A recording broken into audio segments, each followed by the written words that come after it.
Greetings, people of YouTube! After I released Squidward Gets Possessed by a Bad Lemon, I noticed some of the comments reflected on the Season 6 joke. You think I'll let go for a little? Oh, no! Which reminded me to make this video. Like a great number of fans out there, I feel the comedic powerhouse SpongeBob SquarePants began slipping in quality after the film's release, and in the subsequent seasons, many mediocre and detestable episodes were spawned. From these I have selected 20 of the most abysmal episodes ever to hit the air. As eager as I am to hear what you all have to say, please be constructive if you're going to leave comments. Now without further ado, welcome to the Mobrostudio's Top 20 Worst SpongeBob Episodes. I shouldn't sound this happy about it. Number 20. Waiting.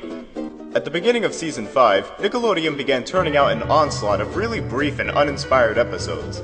This was one of them.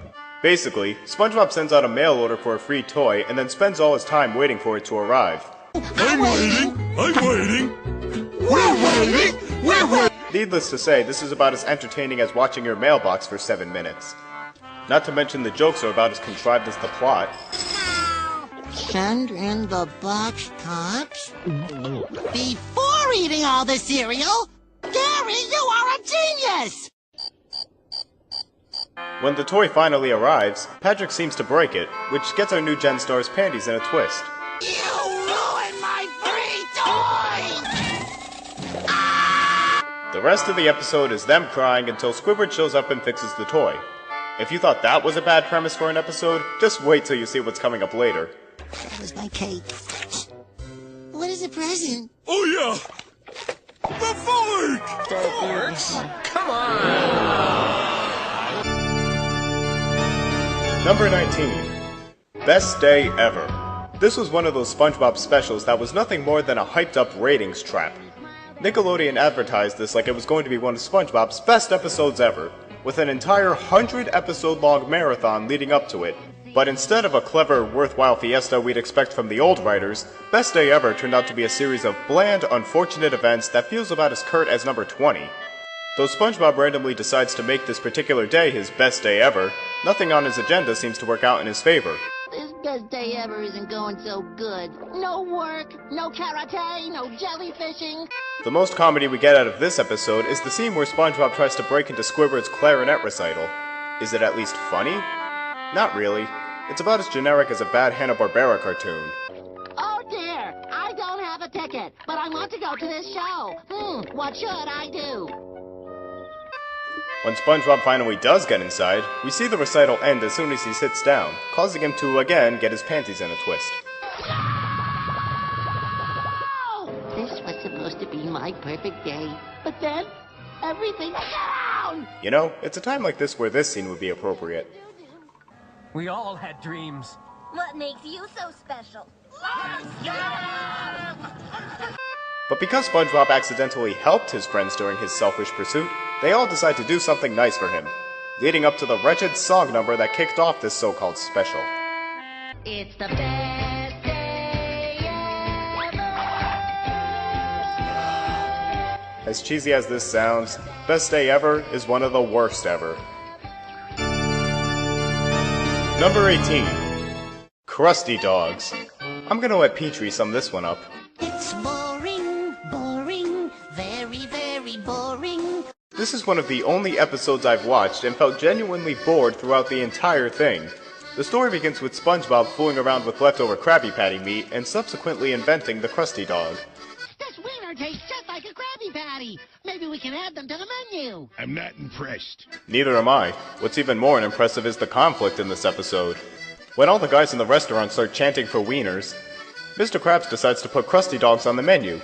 They become so popular that Krabs eventually takes Krabby Patties off the menu. And guess what happens?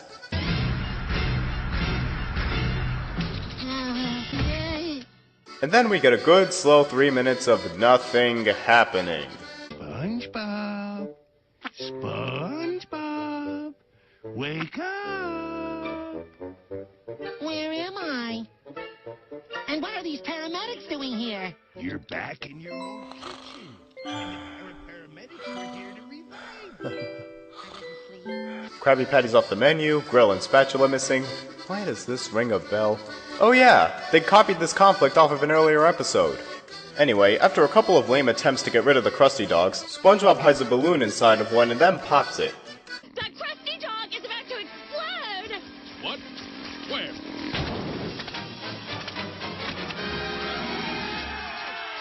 This anticlimax chases the customers away and gets Krabby Patties back on the menu. And that's it.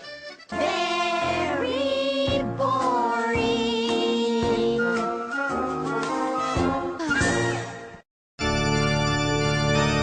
Number 17. Glove World R.I.P. That's right, nostalgic settings are getting the axe now. Guess they ran out of characters to desecrate. Here SpongeBob and Patrick discover that Glove World is closing down permanently. The world will be a much better place when Glove World is gone for good! This episode is a sideshow of cheap jokes and an equally cheap plot, and the first sign of its cheapness is how rapidly they thrust us into this unoriginal scenario.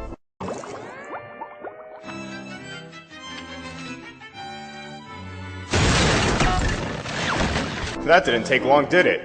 Establishing characters before putting them into conflict? These writers are higher than that, and I think they actually were high to think this scene was funny. Ooh, that looks glovely on you, Patrick. Fits like a glove! Glove size fits all. A penny saved is a penny gloved! You can lead a glove to gloves, but you can't make it. Get on with it! After writing some typical rides with predictable punchlines, SpongeBob gets an idea. Of course, we just have to fix Glove World. Of course, this results in our new gen heroes doing what they do best, making everything worse. Much better. When their efforts ultimately fail, they decide to chain themselves to the front entrance, where the cheapest part of all takes place, the ending.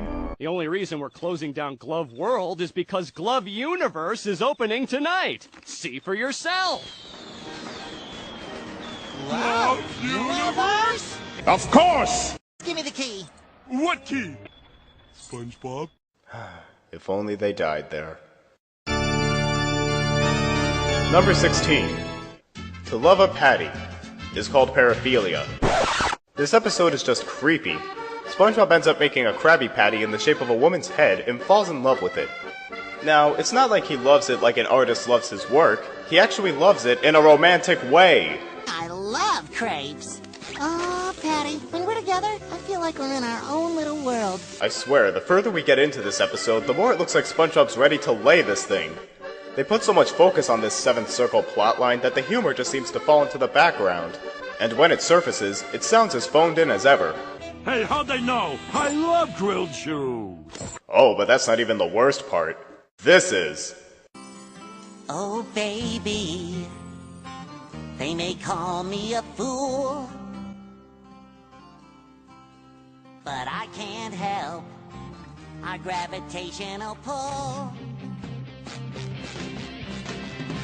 When I stop you... God, I already missed the Best Day Ever song. Nothing like a painfully generic song to match a painfully generic theme. Oh, baby. After that cesspool they call music, SpongeBob decides to take Patty on a date to the Krusty Krab, where our desperate writers resort to cheap gross-out jokes to get by. Harold again? How beautiful do you think this is? Alright, enough of this. SpongeBob finally realizes Patty's gone bad, so he gets rid of her. If you were trying to gross us out there, it didn't work. We're still disturbed by the fact that he was courting a sandwich. Number 15. Funny Pants. As you may have already guessed, this episode is anything but. What we have here is a totally comedy-based episode that comes off as lame and very, very annoying. In part because SpongeBob won't shut the fuck up.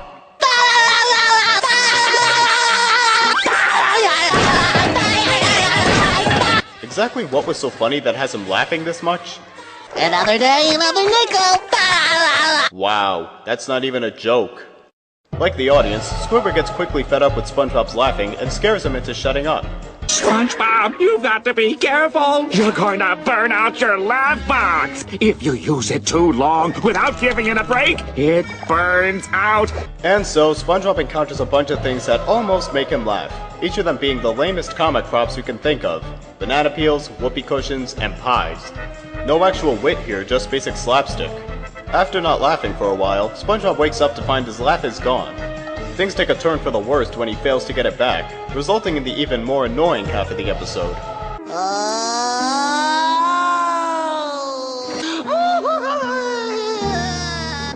I'm sure he'll cry himself out soon. No. The crying is nowhere close to being done. So Squidward confesses he made up the whole laugh box thing, but guess what? He breaks his laugh box! And SpongeBob ends up giving him part of his. Remarkable twist, isn't it? No! Number 14. A Day Without Tears. SpongeBob cries so much in the new series that it's actually no surprise this pointless schlock was made. It opens up with SpongeBob bawling irritatingly over every little mishap. I stubbed my toe! Ah! That was my favorite shirt! Sheesh, no wonder the sea level's rising. Squidward gets so sick of SpongeBob's crying that he wagers he can't make it until midnight without shedding a tear. I bet you can't go the rest of the day without crying. Like its cousin Funny Pants, this episode is just annoying, though in this case mostly dull. As where Funny Pants at least attempted comedy, the writers of A Day Without Tears were too focused on making the plot as sappy as possible. I've never seen such a beautiful underwater sunset. Aw, he looks like an angel. Coming up, an interview with a manatee who didn't get what he wanted for his birthday. And in truly sad news, the writers of SpongeBob believe this was a good premise for an episode. This is really it, people. Just Squidward trying to make SpongeBob cry all night. And wouldn't you know it, Squidward loses the bet and cries about it. Oh, the sodium-rich irony. Number 13. Slide Whistle Stooges. I believe this episode contains the one sound that's just as, if not more, irritating than SpongeBob's crying. SpongeBob and Patrick decide to annoy Squidward like they usually do, this time using slide whistles. Alright, tell me this doesn't get old pretty damn fast.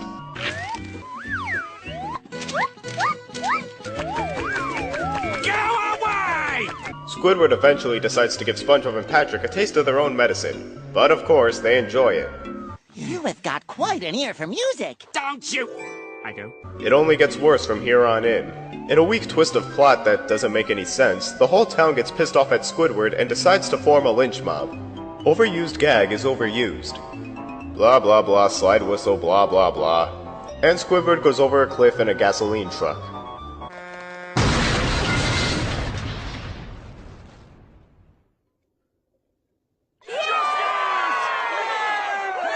You don't know what you're talking about!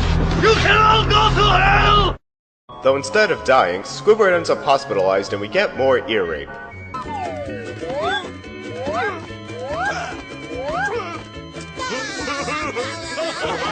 Huh. Generally annoying people? No, that's worthy of death. Making fun of the sick and dying? That's perfectly okay.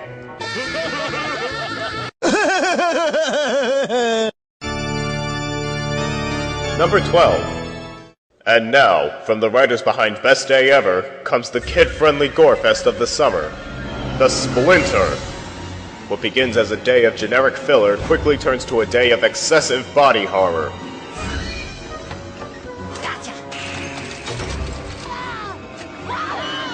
But then, as opposed to killing him right then and there,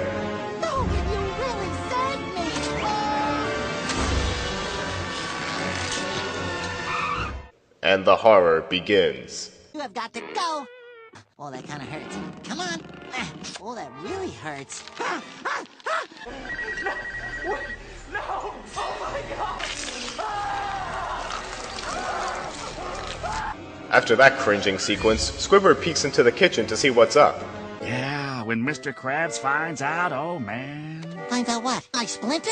He'll be forced to send you home. Home, but I'm fine. But then things get worse with the introduction of Dr. Patrick. Instead of making us laugh, he prefers to nauseate us even further. Buddy, we're gonna make it go away.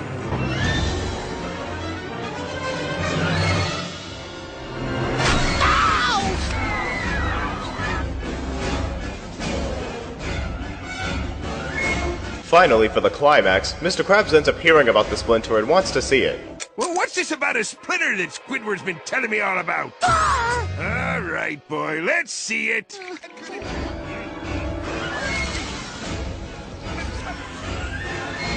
That's disgusting. What do the critics have to say? I, along with many fans, find this episode grotesque and abhorrent. Stay tuned for even greater horrors. Number 11.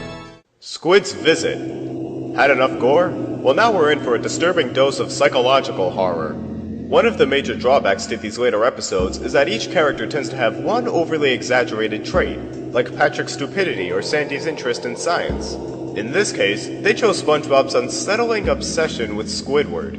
What better pick for the creepiest episode ever made? The story begins with SpongeBob trying to get Squidward to visit him. How about you come over to my house for a visit tonight? I will never visit you. Oh, please, come Good God, it's like you just tried to ask him out or something. No matter how many times he begs, Squidward refuses to give in. And rather than taking no for an answer, SpongeBob learns of a more underhanded tactic. Borrow something, and he'll have to come over to get it back. That's it! This is where things really start to get creepy. While Squidward's back is turned, SpongeBob steals his vacuum cleaner in order to lure him into the pineapple. Why have you stolen my vacuum cleaner? I didn't steal it, silly. I borrowed it. Are you done cleaning up that dingy hole you call home? You won't even recognize the place, Squidward. Yeah, probably not.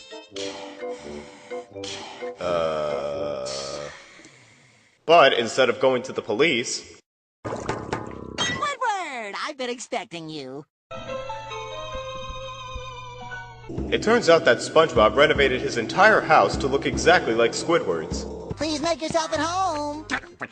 I'm not sure where the humor is in this episode. The whole time they just keep emphasizing how messed up it is. He got my coffee table, my vase, snack bowl, coasters, and this pillow looks just like the one Mommy made for me. He even got the chip and the tape from when I moved in. Okay, this is beyond creepy. This is borderline psychotic. SpongeBob's broken into Squidward's house enough times to memorize every little detail. He went to all this trouble just to get Squidward into his house? What the hell's he thinking? Hardy har har slapstick. Eventually Squidward manages to restore his depleting sanity and finds his vacuum cleaner. Unfortunately, the minute he steps outside... What happened to my house? Oh, some knucklehead left a casserole in the oven. SpongeBob! It's times like this when I want to blast that idiotic grin with a 12 gauge. You're more than welcome to stay at my house until you get your house fixed. What the hell?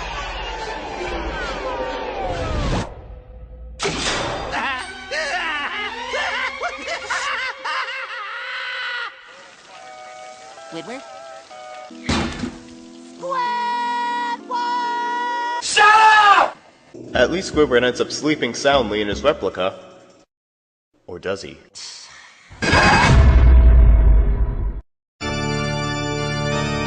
Number 10. House Sittin' for Sandy. If the episode Wormy got raped by to save a squirrel, this episode would be the illicit love child. I'll explain as we go along. Similar to Wormy, the plot revolves around SpongeBob taking care of the tree dome while Sandy is out of town. Okay, SpongeBob, my tree dome is a highly technical facility and there are many facets to its operation. Now, in a good episode like Wormy, they take only a minute to establish the situation.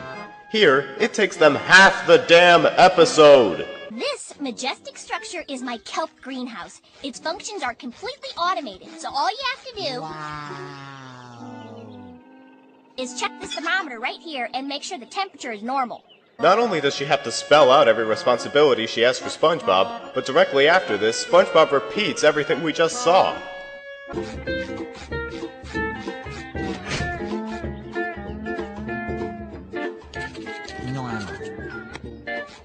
2,692.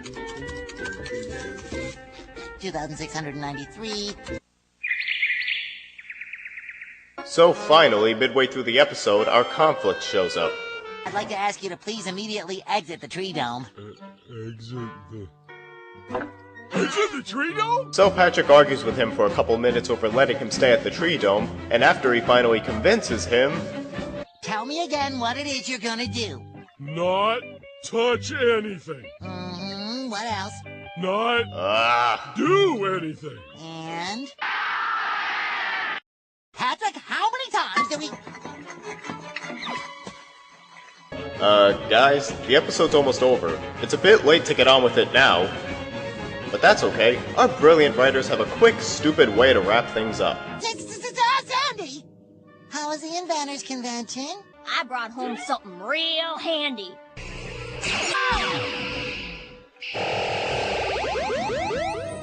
The experiment is a success! Experiment! That's right, boys. I wanted you to destroy my home all along, so I could test out this... You know, it's funny. To Save a Squirrel had the same bogus ending. If I didn't know any better, I'd say our creative geniuses were recycling plots or something. You know, because they can't actually write. Number 9. Pineapple Fever. This episode is one of sheer stupidity. It's one of those episodes where SpongeBob and Patrick become exceedingly moronic. Their plans to go jellyfishing end up cancelled when they find out a huge storm is on the way. Right now, we've got to get my house converted into a shelter capable of withstanding extreme weather. Now, if this was just between SpongeBob and Patrick, they probably would have come up with a much better episode. But instead, they take the proverbial route and decide to make it into a Squidward torture porn. Did you come to weather out the storm with us? No! Come on, Squidward, it'll be fun! We'll snuggle in here and pass the time by playing board games and playing tic-tac-toe and drinking hot cocoa and playing tic-tac... You may have noticed this is a problem with a lot of bad episodes. Not only are the jokes they use bad, but some of them drag up for way too long. Additionally, the new writers seem to think that if they put Squidward at the ass of their jokes, that automatically makes them funny. And to make sure of that, they make SpongeBob and Patrick as intolerably dumb as possible. This episode is an example of that. We'll be drinking... That's better. The storm strikes as soon as Squidward tries to go home. Now taken captive, Squidward ends up subject to their games of torture. I win, see? I'm not seeing anything there. There's 3 in a row right here! It's the last piece of the puzzle! There's only one place it can go! That's cheating. With his arteries about to burst, Squidward borders himself in SpongeBob's room, leading to more unfunny shenanigans. I bet you wish you had some of this, don't you? Snail food! Wah, wah, wah. Oh! Nobody is to cross this boundary. I'm the one who drew this line. You're not supposed to cross. If you are the one who drew it, let me see your identification. One bad skit later. So they reenact SpongeBob BC for a few moments, and the storm finally settles.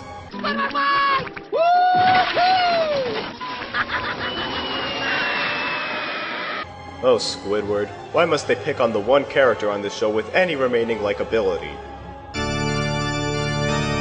Number 8. House Fancy. Fun fact, this episode was inspired by the show House Hunters. Because when you think childhood, who doesn't think of HGTV? It starts off with Squidward watching a show called House Fancy, only to find Squilliam is being featured on it. We got CG in this episode, we're so cool. Is that what I think it is? It sure is. It's a gilded doorknob. May I? Oh, lovely. So for the first few minutes, all we get is Squilliam showing off his house.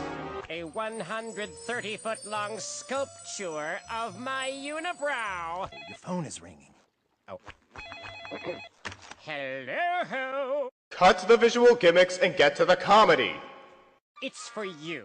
Squidward calls up the show claiming he has a fancier house, leading him to wish the Cat in the Hat would drop by. There's a stain on a rock! I'll use this chair to hide it. There we go. Now I'll... Exactly how does SpongeBob get involved here?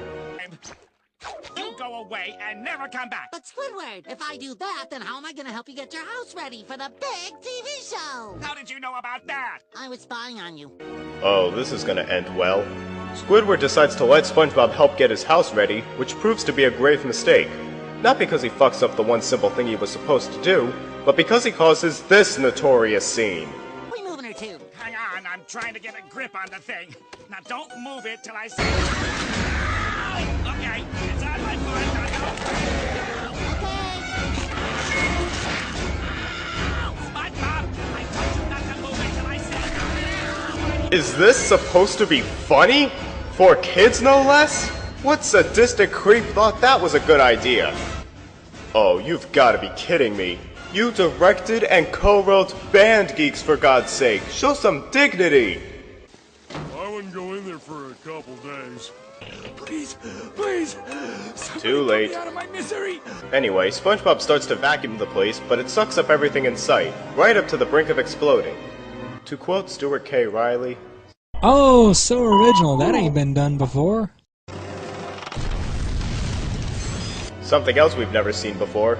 Squidward thinks he's screwed, but it turns out his destroyed house is considered fancy. Would you believe the original ending was having Squidward's house hated? Wonder what changed their minds. Number 7. Dear Vikings. SpongeX, you know what I'm talking about. What we have here is a Viking-themed episode of SpongeBob that makes no mention of Leif Erikson. Golden opportunity lost. It begins with the Krusty crew doing nothing of interest when SpongeBob asks in a rather annoying fashion, What's a Viking? and apparently no one's able to answer that question, or the subsequent 1,000 that SpongeBob has lined up. So to get the plot going, Squidward makes up an answer. And by answer, I mean a montage of an ancient people doing modern things. So original. Grown Vikings are known to collect socks, which they display and trade at monthly sock trading conventions called Sockengarten. Sockengarten? Ach, ich hab Kopfschmerzen. When they aren't relying on Germanic accents for laughs, the jokes are about as pleasant as watching Leif and his buddies burn down your house. One such example comes up after SpongeBob sends the Vikings a letter. A letter. Why must you always come in here during story time? Please, no, you don't understand.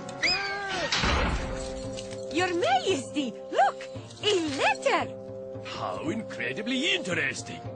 Oh, brother, this guy stinks! In response to the letter, some Vikings drop by the Krusty Krab and start to demonstrate their typical activities. We Vikings like to appropriate. What a fascinating culture. New SpongeBob, in case you haven't noticed by now, your utter obliviousness is not funny! Once the Vikings Shanghai SpongeBob and Squidward, things only get less funny. I guess we should introduce ourselves. This is Olaf. And this is Olaf. And this is Olaf. Olaf. Olaf. Olaf. Olaf. So let me guess. Your name must be... That's right. It's not Olaf, is it? Gordon. Gordon here tries to move the plot along, but SpongeBob's insatiable curiosity keeps it from going anywhere. What do the Vikings like to do for fun? Fun. Well, What about the shield toss? oh yeah.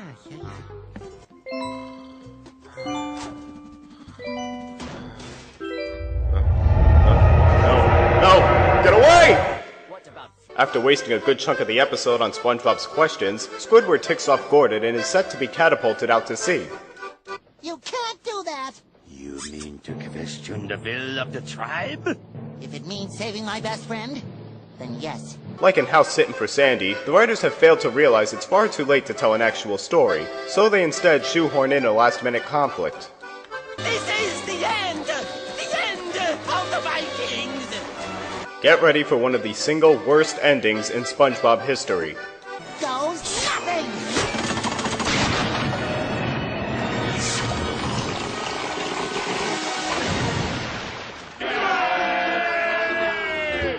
Now that's what I call a Viking-sized adventure. I'm dead serious. It just cuts off right then and there. Dear new writers of SpongeBob, Either learn how to write, or don't write at all! Number 6. The Clash of Triton. I don't have the actual footage of this one, so I'll make it quick. This was another quote-unquote special that had a lot of build-up but no actual substance. King Neptune decides to hold his birthday party at the Krusty Krab, but isn't happy about it because his apparent son, Triton, is unable to attend. Neptune had locked Triton up years ago for being kind to humans and now misses him. This of course leads to SpongeBob releasing Triton in order to make Neptune feel better. What helps make this episode so laughably bad is the so-called clash it's built around. It's SpongeBob I know how to use these. versus Triton Nothing can stop me. in an epic battle. Honestly guys, there was no battle to speak of. Triton crashes a car into the Krusty Krab and fires a laser at the city. That's about it. The actual battle is more like a battle of non-existent wit. It's anticlimactic, uncreative, and of course, triggered by a hopelessly flanderized character. By the way, it turns out the original title for this episode was Neptune's Party. Believe me when I say that title would have been much more fitting. Number 5. Choir Boys. Yet another episode featuring Squidward chasing a dream and featuring SpongeBob at his worst. Anyone noticing a trend here? This episode, in a nutshell, Squidward wants to join the town's men's choir, but SpongeBob keeps interfering. Where are you going? None of your business. Can I come? And no, you can't. Can I come? Can I come? Can I come? Can I come? Can I come? La la la la la la la. Yeah. Perhaps Squidward didn't see me. This giant pothole ought to get his attention. What a lucky break! Now I have a captive audience. This is why so many ex-fans hate SpongeBob nowadays. He's not the innocently misguided child we grew up with. He's instead a mind-numbing antagonist whose very appearance is unsettling. Ugh! Stop! I hereby issue you this ticket for reckless rounding and failing to listen to my song. This isn't the kind of character we want to root for. Rather, we just end up pitying Squidward and wishing this porous abomination would go die in a chasm. But our writers have other plans. As predictable as ever, SpongeBob out of nowhere gets the voice of the gods and shows Squidward up at the audition. Granted, Squidward had no business being there in the first place, but I'd rather have him in the spotlight than glorify this cubic bastard. Number 4. Shuffleboarding. Oh god, this episode is just teeming with idiocy that few others have matched. It opens up with SpongeBob and Patrick paying a typical visit to Mermaid Man and Barnacle Boy. Don't they look peaceful? Yeah. Wake up! They rip off the battle scene from the end of the original Mermaid Man and Barnacle Boy episode, resulting in the two heroes being hospitalized. This proves problematic for the two seniors since they're expected to compete at a shuffleboarding competition. If only there was someone to take our place. I can do it, Mermaid Man! All right, take these rings, and when you touch them together, you'll be instantly transformed into our duplicates. We're ready! I wouldn't mind them donning new Mermaid Man and Barnacle Boy costumes, but could the artists have made them any more obvious? Oh, whatever, moving on. It's gonna be an action-packed thrill ride of geriatric proportions! And the best part is, there is no way we can lose with these costumes on! We already won the tournament. What? We already won the tournament. Oh! You mean to tell me the initial plot just got scrapped? What the hell kind of cheap writing is this? You don't just change the plot right in the middle of an episode like that? What's even worse is the new plotline they picked. If we're not gonna go around town pretending to be Mermaid Man and Barnacle Boy, then who is? Oh no. With no one patrolling the town, who's gonna stop those youngsters from loitering? Yes, the real focus of this episode is SpongeBob and Patrick running around arresting everyone. For what, you ask? Well, watch. You're chewing too loud! Your shoe's untied! Unbelievable. No one above the age of 3 would find this entertaining. And as if things couldn't get worse, SpongeBob and Patrick harass Man Ray while he's doing his laundry, resulting in a terrible fight scene. Yeah! Eat fire, shoots man race! Filthy shorts attack! Close basket bombardment! Could these guys get any less creative? So after locking up absolutely everyone, the two crimes against nature deliver the trophies and leave the real heroes at the mercy of the trouble they've caused. It's not like in the old days when they were punished appropriately and comically for their misdeeds. No. They get to assault old ladies and abduct children without consequence. They have so many fans! You will never live up to your predecessors. Number 3. Rodeo Days. I knew from the first time I saw this episode that it was one of the worst. To start, they actually have the audacity to try and mimic a Season 2 style opening. The eternal expanse of the deep sea, teeming with fantastic creatures. Aha! Oh, that's a rock. Yeah, if you're going to copy Season 2, you have to create some genuine laughs. Something this episode constantly fails to do. The best starer I've ever stared at! Oh, staring contest. I thought it was a blinking contest and I was losing. You suck. Anyway, SpongeBob finds a note addressed to Sandy and they go to deliver it. They waste some time trying to open Sandy's door when suddenly... Huh? Trying a ninja sneak attack? Well, you're still no match for my squirrel foo! What the hell was that? Ninja sneak attack? Is her suit running low on oxygen? The letter says the rodeo has come back to Texas and Sandy has to go and defend her championship title. That is, after she sings a god-awful song about it. Critters that you gotta wrangle. Cowboy suits with purdy spangles. As you can see, this song is mostly a list of Texan stereotypes, and when it's not doing that or just stating what happens at a rodeo, we get to hear the word rodeo over and over with some barely audible instrumentals. Rodeo, rodeo, rodeo, rodeo, yippee-ki-yay. You just ain't doing it right. At the end of this trifle number, Sandy abruptly takes off, but because she had mentioned the rodeo clown, SpongeBob thinks she's going to get killed and decides to go after her. We can't let Sandy go all alone! From now until the climax, nothing happens. SpongeBob goes around town trying to find people to help him, but everyone refuses. Each of the resulting scenes is a joke that falls flat on its face. With no one left to go to, SpongeBob decides to force everyone to help him and abducts them in their sleep. You know what really bugs me about this episode? In the old show, if a major character got into a pickle, the other characters did what they could to help. Like when the town shaped up at the end of Band Geeks, or joined forces to find SpongeBob in pre-hibernation week. Here, when the other characters are told Sandy's in trouble, none of them give a damn. In fact, they pretend she doesn't even exist. She's the squirrel. No, brown. Yep. This isn't funny, it's just mean-spirited. On that happy note, the Bikini Bottomites end up at Sandy's rodeo, and SpongeBob fucks it up upon arrival. Ahoy, Sandy! Huh? Go, darn it! In yet another anticlimax that rips off an older episode, SpongeBob gets attacked by the bullfrog, only to be saved 3 seconds later. Next time, leave the rodeos to me. Aw, nuts! Alright, only 2 more to go. Number 2. Boating Buddies.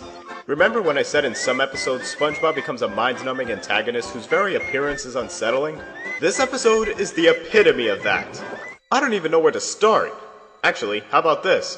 Whoever was in charge of SpongeBob's design deserves to be sacked immediately. And trust me when I say the writing is just as deplorable. In a sudden fit of stupidity, SpongeBob once again decides to get Squidward into trouble. SpongeBob, I've been sitting here motionless for 45 minutes. What could you possibly have heard me doing? Breathing.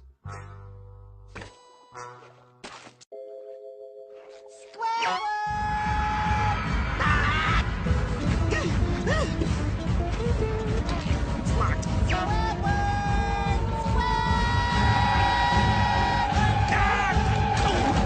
While attempting to escape, Squidward runs a stop sign and gets pulled over by a policeman. As a result, Squidward gets sentenced to a day in hell. Oh, Squidward! Don't worry, Squidward, we feel the same way.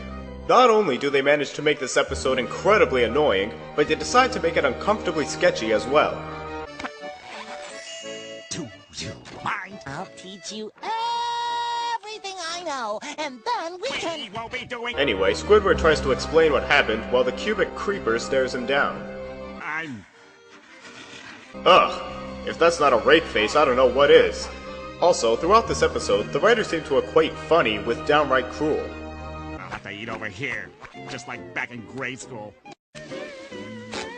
You're ruining my... Yeah, beat up Squidward for being rightfully pissed off. After a typical driving disaster scene and a random shrink ray incident, Squidward ends up in a full body cast right before the final exam. And, big surprise, he fails because of it. You take it again next week. What idiot came up with this episode?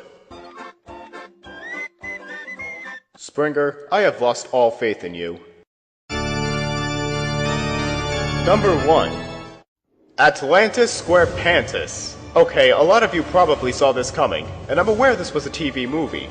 Regardless, this was so hellishly awful I had to put it on the list. Many fans remember this atrocity as being a major letdown, the biggest in SpongeBob history. It had a shit ton of build-up for a piss-poor payoff. Seriously, alongside the tons of commercials were Burger King toys, a video game spin-off, and even another fan-voted countdown. For those of you who never saw this movie, I envy you. The story surrounds SpongeBob and the gang as they discover the lost city of Atlantis. This idea no doubt had potential, so what made this special so terrible? Let's start with the most infamous reason. Can finally come true. A bubble I long for, that so eludes. Look at all this cash, hey, look at all this money. Look out, jerks. The end is near. Your days are numbered. It's a goddamn musical! This was a real slap in the face because none of the advertisements even remotely hinted at this being a musical. What made it worse was that all the songs were horrible. With all their advanced science and my painfully enlarged mind, I bet we can figure out how to make wondrous things, like melons with edible rinds. Is the plot at least interesting? Nope. Because every major event was made into a song, they left no time to do something of interest. On top of it all, this version of Atlantis should have stayed lost. As opposed to the classical mythological approach, they made Atlantis into a generic alien colony where all the Atlanteans look like androgynous Yucatanians. Not to mention their leader, instead of King Neptune, is this guy named Lord Royal Highness. This just reeks of creativity, doesn't it? The actual conflict doesn't come until the near end, when SpongeBob and Patrick encounter and destroy the world's oldest living bubble. Then there's a lame fight scene and they all leave Atlantis on one last crappy song number. Oh, and they also threw in Plankton as a phoned-in subplot. I didn't bother mentioning him because he has practically no impact on the story.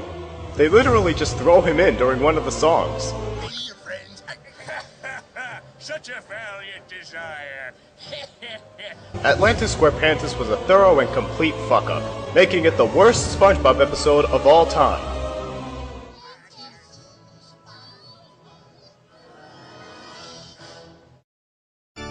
Well, thanks for watching, guys. And for my YouTube poop fans out there, the next poop is on the way. Sincerely, Mobrosstudios.